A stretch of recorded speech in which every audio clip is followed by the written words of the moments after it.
The air in New Delhi was thick with jasmine and marigold, the scent mingling with the smoke of incense drifting through the grand wedding hall. Chandeliers dripped light like molten gold, casting a glow on the silk saris and jeweled turbans of the guests.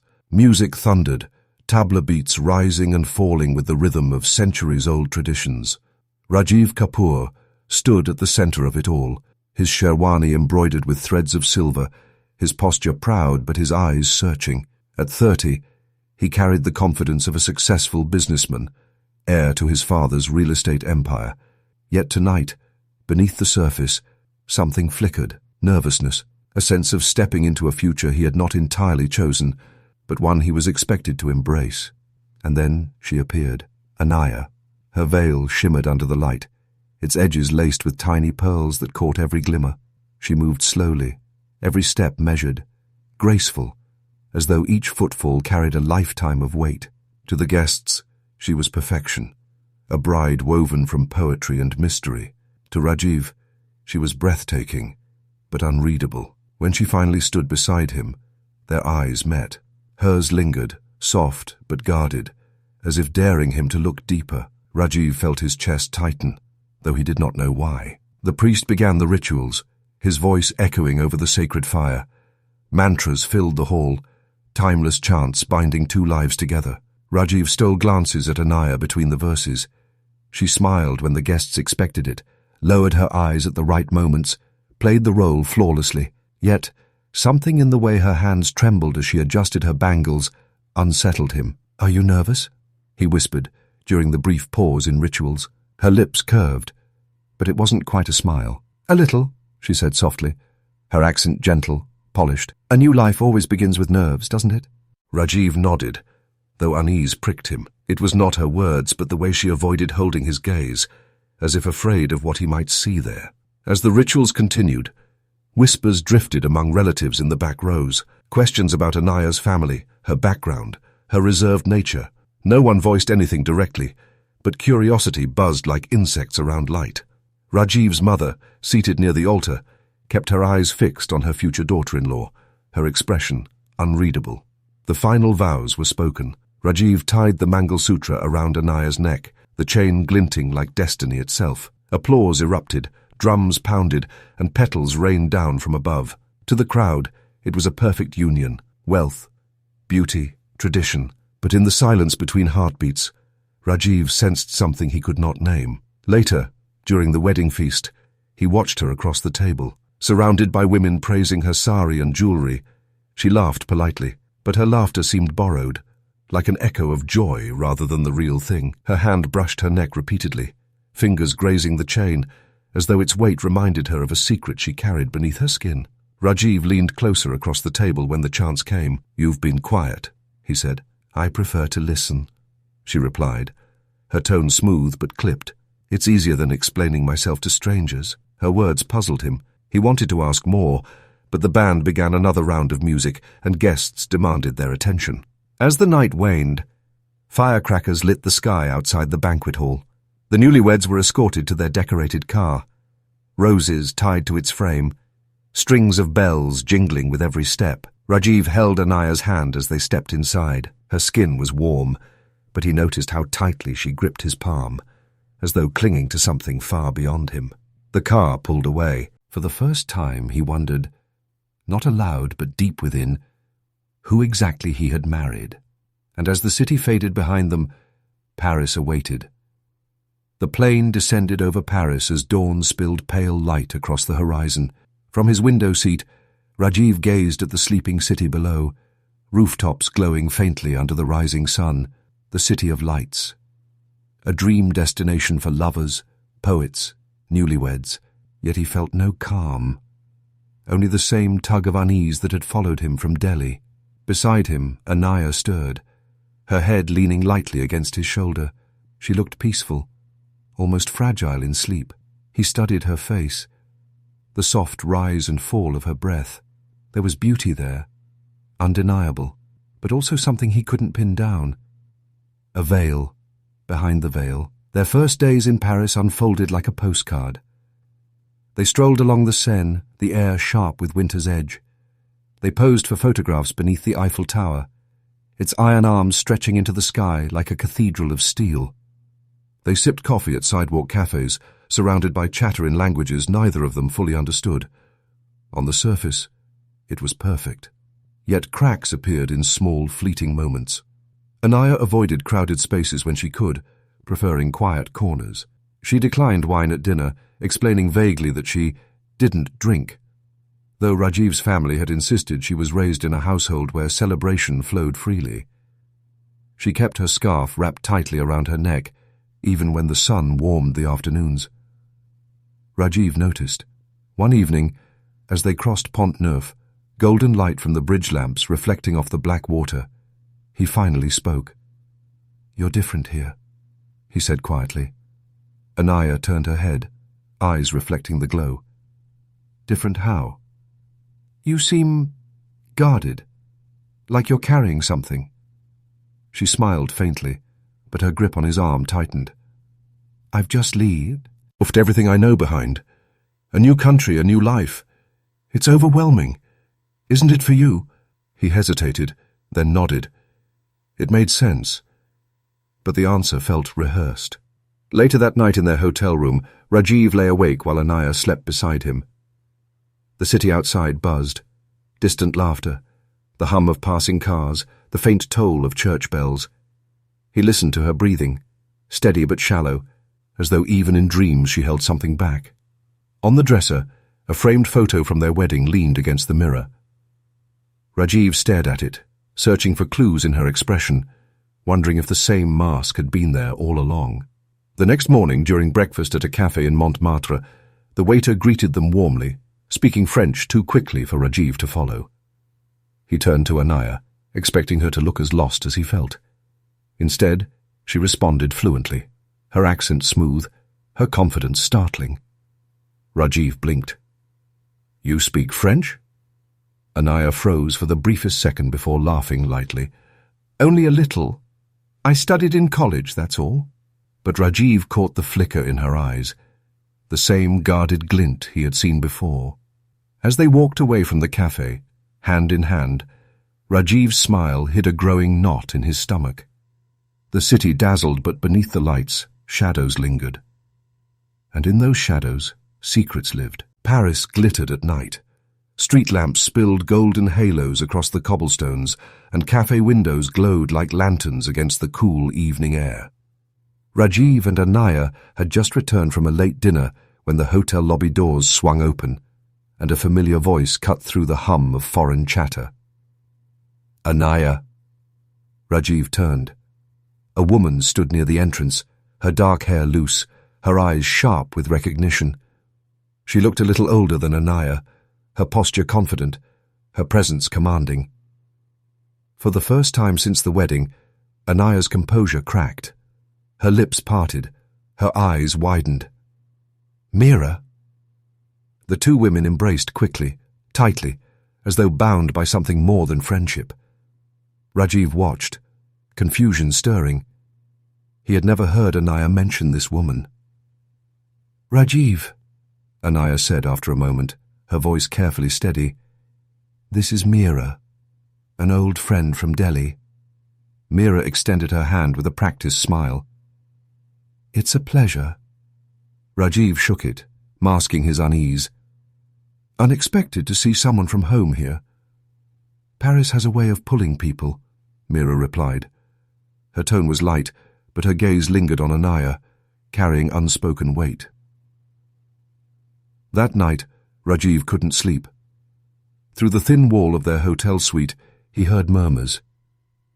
Anaya and Mira had stepped onto the balcony, their voices hushed, blending with the city noise. He rose quietly, moving closer, careful not to creak the floorboards. The glass door was ajar, letting in cold air and fragments of words. "You can't keep hiding it forever?" Mira whispered urgently. "I've managed this long," Anaya replied, her tone low, strained. "He doesn't suspect." "Not really?" Rajiv's pulse quickened. What secret? What could be hidden so carefully? Mira's voice dropped further. "But marriage is different. It's not like before. He'll find out." I just need time, Anaya said, almost pleading. I'll tell him when I'm ready. Rajiv stepped back, heart pounding, his mind leaping to conclusions. An affair? Another lover? A past scandal? The words swirled, incomplete, leaving him with questions that cut like glass. When Anaya returned inside, she found him standing by the window, arms folded. You couldn't sleep? She asked softly. No, he said, watching her carefully. Strange city. Strange noises. She nodded, not meeting his eyes, and slipped into bed. He joined her moments later, though his mind refused to rest.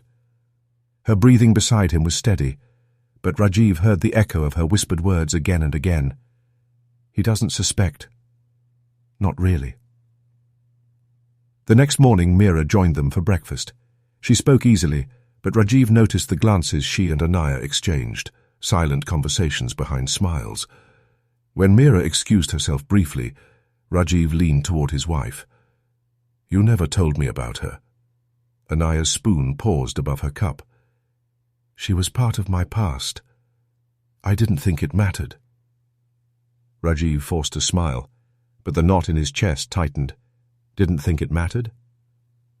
As Meera returned, her laughter filling the space, Rajiv masked his doubt.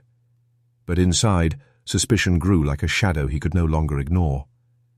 And soon, he would begin searching for answers. Rajiv's suspicion gnawed at him like a parasite. Days passed in Paris, each moment with Anaya coloured by the memory of that whispered balcony exchange. Her smile seemed rehearsed, her laughter an echo. And every time Meera appeared, Rajiv felt like the outsider in his own marriage. He told himself he would not pry, that a husband should trust his wife. Yet at night, when Anaya slipped into sleep, Rajiv lay awake, staring at the shadows on the ceiling. He replayed her words endlessly. He doesn't suspect. Not really.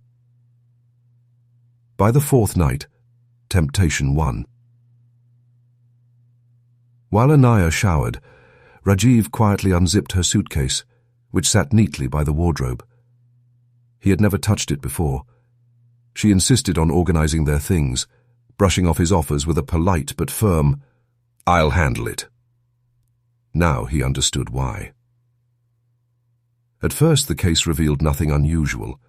Folded saris, boxes of jewelry, carefully packed cosmetics. But tucked beneath layers of silk, sealed inside a leather pouch, he found a slim envelope. His hands trembled as he opened it. Inside were documents, medical records. The French hospital letterhead caught his eye first. The words blurred as he scanned quickly, terms he recognized from the business of life insurance. But here, they struck with the weight of revelation. Assigned male at birth, gender reassignment surgery, hormone therapy history. His breath caught in his throat. He blinked, reading again, unable to process. Anaya, his wife, the woman he had vowed to cherish, was not who he believed she was. He stumbled back, the papers shaking in his hands. The shower ran in the background, water splashing against tile, oblivious to the storm breaking outside the bathroom door. Rajiv's chest burned with humiliation. His family had celebrated, his mother had blessed this union, their community had honored him. And here he was, deceived, fooled, mocked wit, without even knowing it. When the water stopped, panic surged. He shoved the papers back into the pouch, crammed it beneath the saris, zipped the suitcase, and moved to the armchair by the window. He tried to compose himself, though his heartbeat thundered in his ears. Moments later, Anaya stepped out, her hair damp, a towel wrapped around her shoulders. She smiled faintly. "You're awake still? It's past midnight." Rajiv forced his lips into a curve. "Couldn't sleep." She nodded, unconcerned, and busied herself with her comb. Rajiv watched her reflection in the mirror, calm, graceful, utterly unaware of what he now knew. Hours later, when she had drifted off beside him, he remained awake, staring at the ceiling. Betrayal pressed heavy on his chest. But beneath the fury, there was something else. Disbelief, even pity. What life had she lived, carrying this secret in silence? The next morning, Rajiv left early under the pretense of a business call. In truth, he wandered the streets aimlessly, his mind a battlefield. He thought of their wedding, of the vows, of her trembling hands beneath the veil. Now it all made sense. The guarded looks, the reluctance to share details of her past, the closeness with Meera. By afternoon, he returned to the hotel determined to confront her, but when he entered, he found her seated on the bed, documents spread before her. She looked up, eyes filled not with shock, but with sorrow. "You found them," she said quietly. Rajiv froze. "You knew?" "I knew it was only a matter of time." Her voice wavered, but she held his gaze. "I was born differently, Rajiv. I've spent my life trying to be who I truly am. Do you think it—" Rajiv's chest heaved. Anger clashed with something deeper, something he refused to name. The silence stretched, suffocating. Outside, Paris carried on, the faint toll of a church bell, the hum of traffic. Inside, 2 lives hung suspended on the edge of revelation. Rajiv turned away, unable to look at her. His mind spun with visions of his family discovering the truth, of the whispers in Delhi, of his name dragged through mud. Rage, humiliation, fear, all knotted together until he could barely breathe. Behind him, Anaya whispered, almost to herself, "I only ever wanted love." Her words pierced the room like glass shattering, and in Rajiv's heart, fury ignited, a fire that would not remain contained. The silence in the apartment was thick, pressing down like a storm waiting to break. Rajiv stood by the window, hands trembling at his sides, his chest heaving with the weight of what he had uncovered. Behind him, Anaya sat on the edge of the bed, her face pale, her eyes fixed on him with a quiet dread. Finally, the words burst from him. "You lied to me." His voice cracked like a whip. "You let me stand before my family, before God, swearing vows that were built on deception." Anaya's lips trembled. "I never wanted to hurt you. I only wanted a chance to live, to be seen as the woman I truly am." Rajiv spun toward her, his eyes blazing. "A woman? You think this makes you a woman? You tricked me, Anaya. You tricked everyone." Her breath hitched, but she held her ground. "I didn't trick you. Everything I've shown you, my love, my care, my devotion, it was real. You're blinded by shame, by what others will think." Rajiv's fists clenched. "You've made me a fool. Do you know what this will do to me, to my name, my family's honor? I will be ruined." "Honor?" Her voice rose, cutting through the air. "What about my life, my dignity? Do you think it was easy to survive the way I did? To endure ridicule, rejection, fear? I clawed my way into becoming myself. I chose to live when everything around me told me I should disappear." For a moment, Rajiv faltered. Her words carried a rawness that pierced even his rage.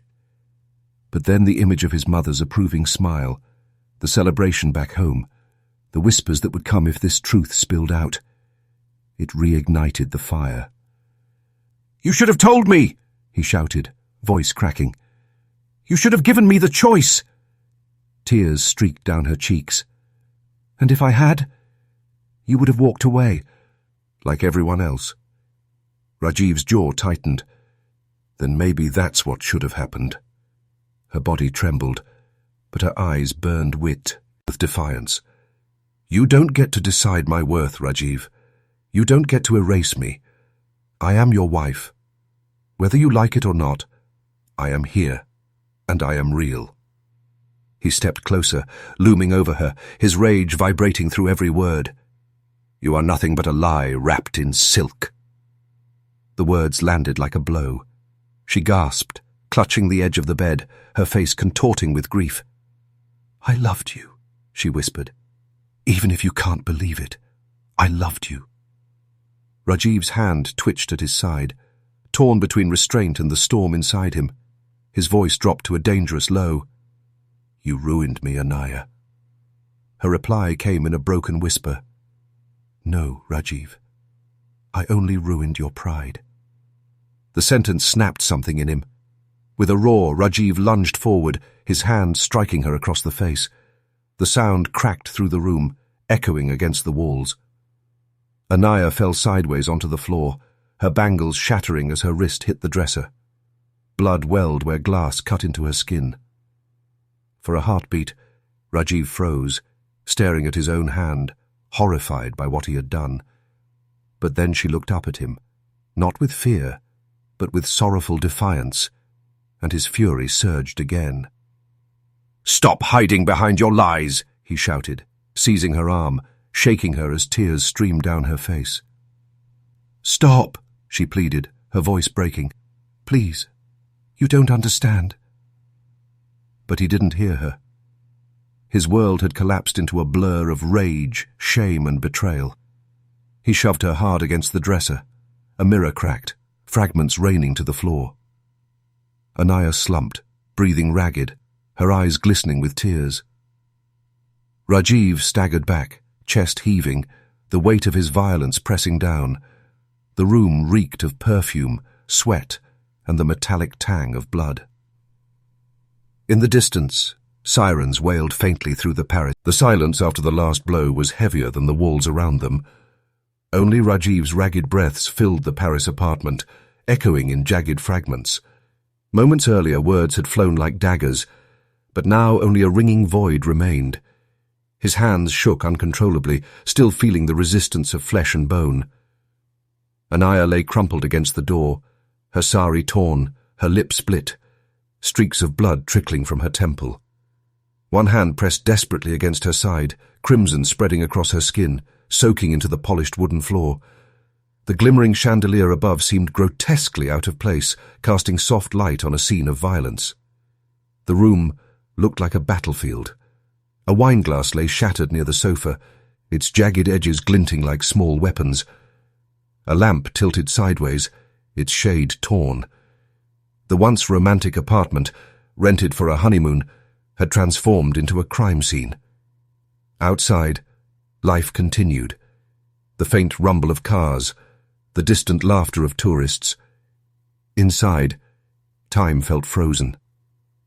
A muffled thud, followed by a faint moan, snapped Rajiv from his trance.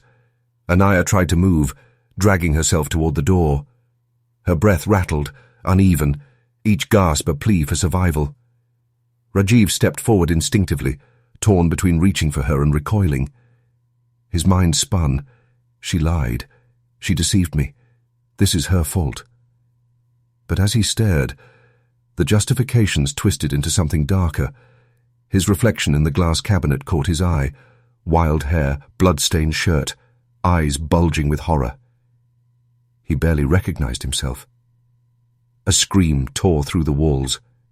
Not Anaya's, but a neighbor's voice from outside the door. Someone had heard. Heavy footsteps echoed in the hallway. Rajiv froze, his heart hammering. He knew the scene as others would see it.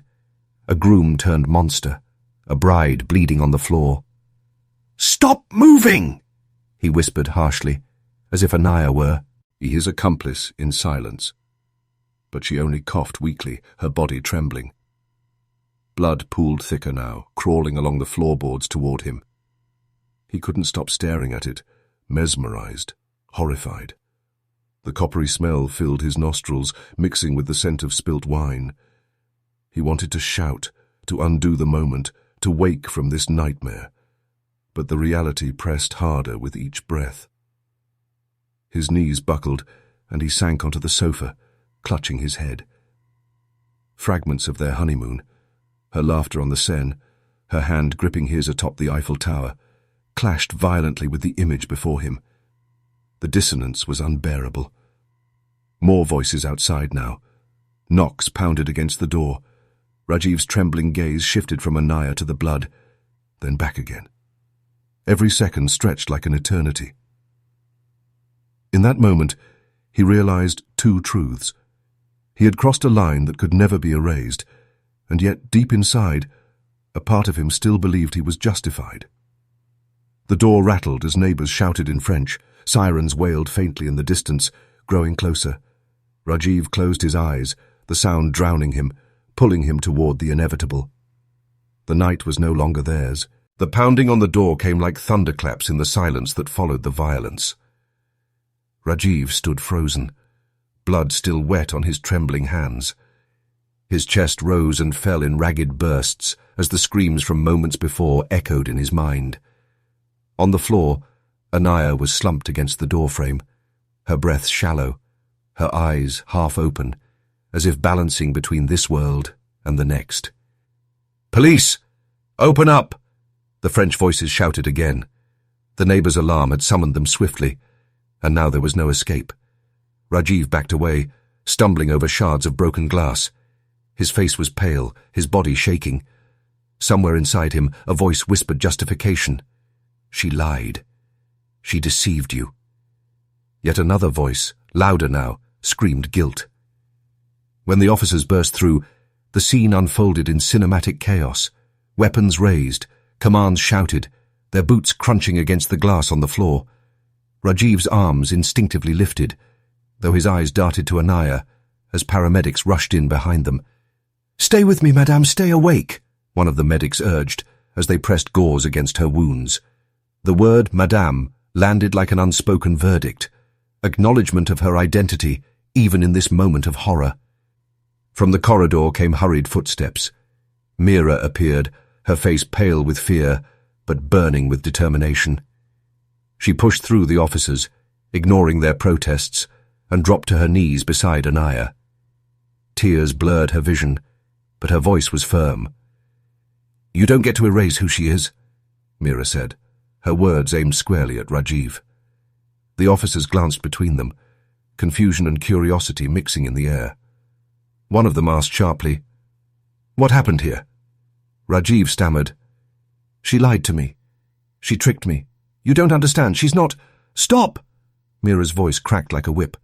She turned to the officers. "You need to hear the truth, not his twisted version." The room seemed to transform into an impromptu courtroom, every glance, every breath weighed with judgment. Rajiv's face contorted in disbelief as Mira began to speak. "She was born different, yes," Mira said, her hand gripping Anaya's as if willing her to survive.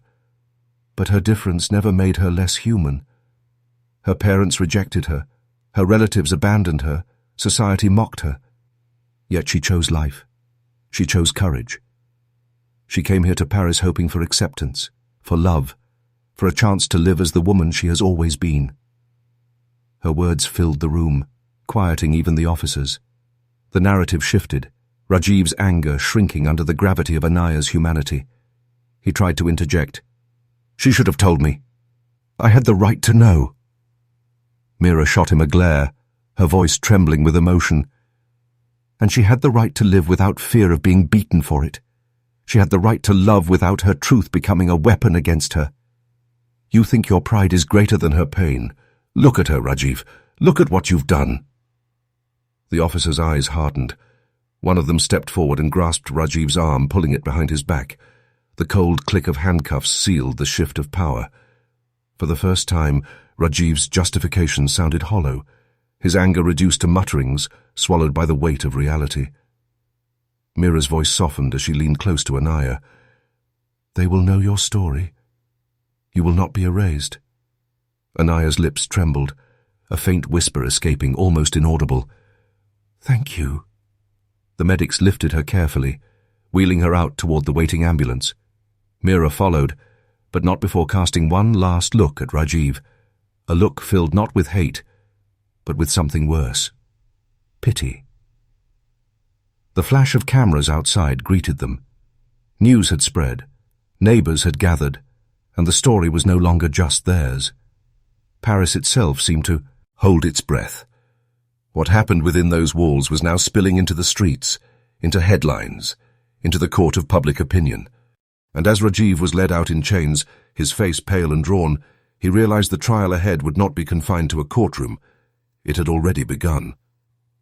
The court smelled faintly of polished wood and cold marble, its silence punctuated only by the echo of hurried footsteps and the rustle of papers. Rajiv sat stiffly in the defendant's chair, his eyes lowered, jaw clenched. He had not spoken much since the night of blood and broken glass, but today his silence would be shattered. Today his story and Anaya's would be dissected under the harshest light imaginable. Paris, with all its romance and history, had become the unlikely stage for a case that cut across continents and cultures. The courtroom overflowed, not just with legal minds, but with activists, journalists, and ordinary people who wanted to see where the balance of justice would fall. The prosecutor rose first, voice firm and unyielding. "This was not a crime of passion," she declared, pointing toward Rajiv. "This was hate-driven violence. A woman dared to live as herself, and for that she was punished."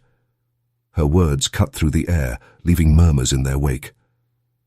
Rajiv's lawyer, a sharp-suited man with an accent that carried both French and Indian inflections, countered immediately.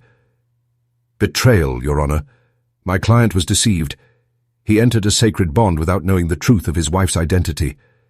In our culture, such concealment is not only a personal wound, it is a humiliation." At that, Rajiv finally lifted his head. His eyes, bloodshot and hollow, scanned the courtroom.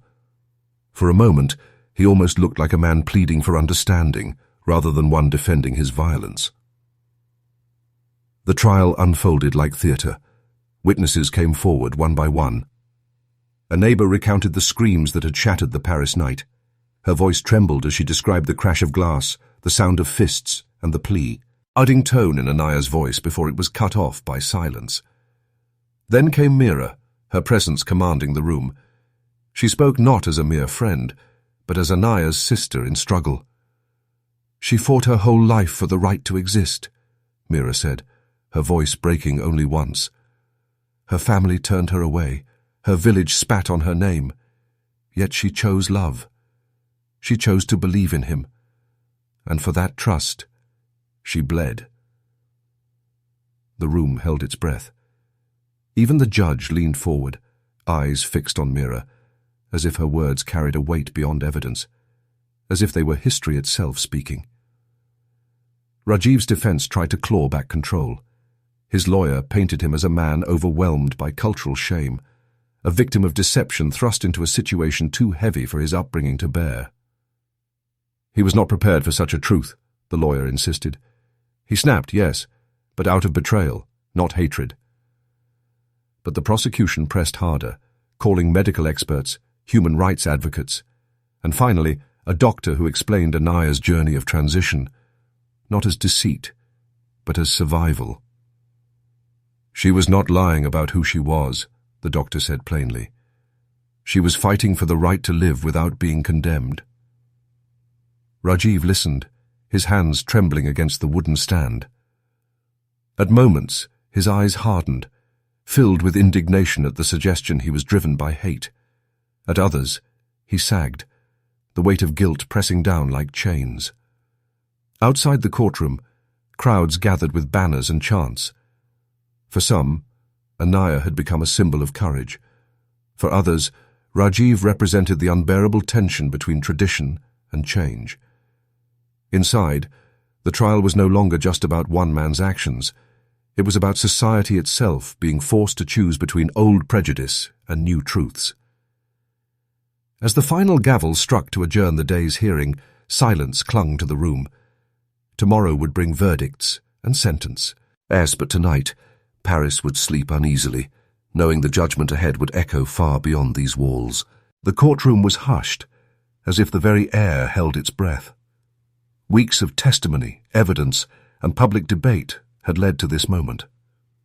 Rajiv stood between his lawyers, shoulders stiff but eyes hollow. He had been stripped of the commanding confidence he once carried, now reduced to a man awaiting a fate no longer in his control. The judge's voice broke the silence, calm yet heavy with finality. Rajiv Malhotra. This court finds you guilty of aggravated assault and attempted murder, motivated by prejudice and violence. A collective murmur rippled through the gallery. The sentence followed swiftly. 15 years in prison.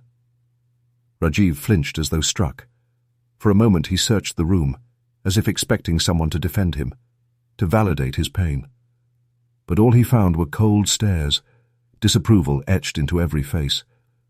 The cultural shame he had claimed as justification now lay exposed as an excuse for cruelty. His downfall was complete. On the opposite bench, Meera clasped her hands tightly, tears streaming unchecked. To her, the sentence was both justice and injustice. Justice, because Rajiv would no longer walk free after nearly destroying Anaya. Injustice, because no verdict could bring back what was truly lost: Anaya's safety, dignity, and voice. Outside the courthouse, supporters of Anaya gathered with placards, their chants rising into the Parisian air. Justice for Anaya, dignity for all. They were strangers bound together by her story, turning grief into solidarity. Journalists captured every moment, and the case had already become more than one woman's tragedy. It was now a mirror held up to society's conscience. Meera stood among them, her grief mingling with pride. She recalled Anaya's laughter, her stubborn courage, the quiet strength it had taken to carve out a space for herself in a world that insisted she did not belong. That memory burned brighter than Rajiv's violence. Anaya had lived her truth, even at the highest cost. Yet the judgment carried a shadow. For every Anaya, there were countless others still silenced, still living in fear of the backlash that honesty could provoke. The court's verdict could not erase the prejudice etched deep in culture, nor could it heal the wounds left behind. It was a step forward, but only one step. As Rajiv was led away, his figure shrinking behind prison doors, the weight of secrets, shame, and broken love followed him. Meera closed her eyes, whispering a silent promise to Anaya that her story would not end here. The tragedy had revealed not just one man's violence, but the cost of truth in a world unprepared to embrace it. A cost paid in blood, in silence and in love turned to ruin. Paris carried on as if nothing had happened. The cafes overflowed with chatter, the smell of roasted chestnuts filled the boulevards, and tourists lined the banks of the Seine, their cameras clicking against the backdrop of Notre Dame and the Eiffel Tower.